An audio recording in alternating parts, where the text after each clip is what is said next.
जब एक देश अपने जवानों की लाशें गिनते गिनते थक जाए, जब सब्र को कायरता समझ लिया जाए और जब दुश्मन ये मान ले कि भारत सिर्फ सहना जानता है, तो याद रखो, इतिहास में एक रात आती है जो सब कुछ बदल देती है।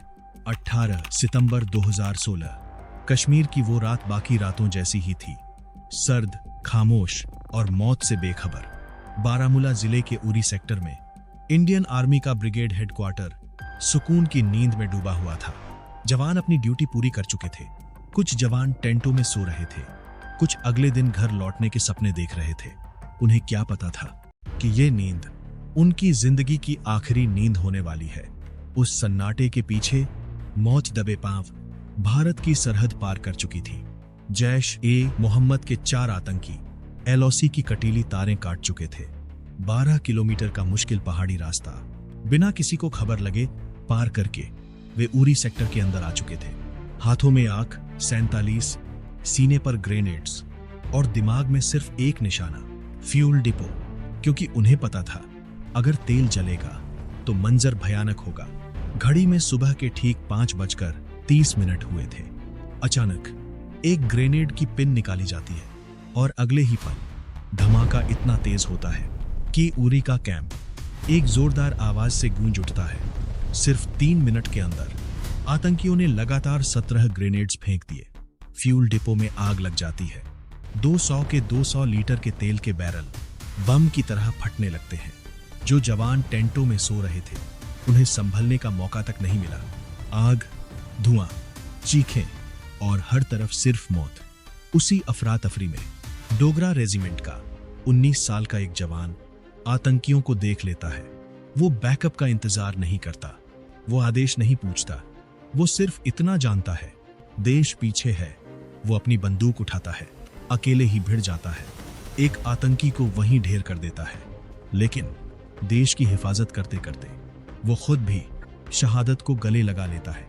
6 घंटे की लगातार मुठभेड़ के बाद 4 आतंकी मारे जाते हैं। लेकिन तब तक बहुत देर हो चुकी थी।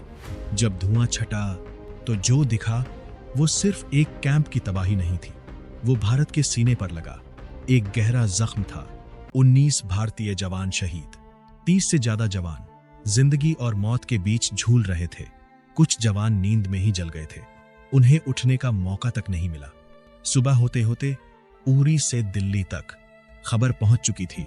टीवी स्क्रीन पर जलते हुए टेंट, काले धुएं के गुबार और स्ट्रेचर पर पड़े जवानों के जिस्म। देश ठहर गया था। शहीदों के घरों में तिरंगा पहुंचा। कहीं मां की चीख, कहीं पिता की खामोशी और कहीं बच्चे जो ये तक नहीं समझ पा रहे थे कि पापा अब वापस क्यों नहीं आएंगे। देश उबल रहा था। हर हिंदुस्तानी की जुबान पर बस एक ही सवाल, कब तक। दिल्ली में एक हाई लेवल इमरजेंसी मीटिंग बुलाई जाती है।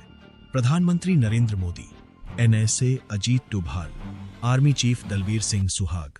कमरे में शब्द कम थे, गंभीरता ज्यादा। मीटिंग में तय किया जाता है, इस बार भारत चुप नहीं बैठेगा। रक्षा मंत्री मनोहर पर्रिकर तुरंत श्रीनगर पहुंचते हैं। Kashmir core commander lieutenant general Satish दुआ, आंखों में आंसू नहीं, आंखों में आग। पर्रिकर एक शर्त रखते हैं, कोई आम नागरिक नहीं मरेगा और मेरा कोई जवान नहीं जाएगा।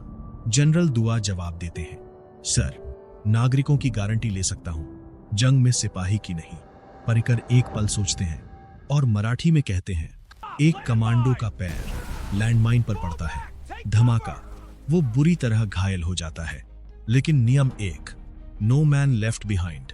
गोलियों की बारिश में साथी उसे कंधे पर उठाते हैं और दौड़ते रहते हैं। LOC पार, सभी सुरक्षित। 29 सितंबर DGMO दुनिया के सामने आकर कहते हैं, the Indian army conducted surgical strikes last night. Bharat ने छुपाया नहीं, क्योंकि ये सिर्फ ऑपरेशन नहीं था, ये संदेश था।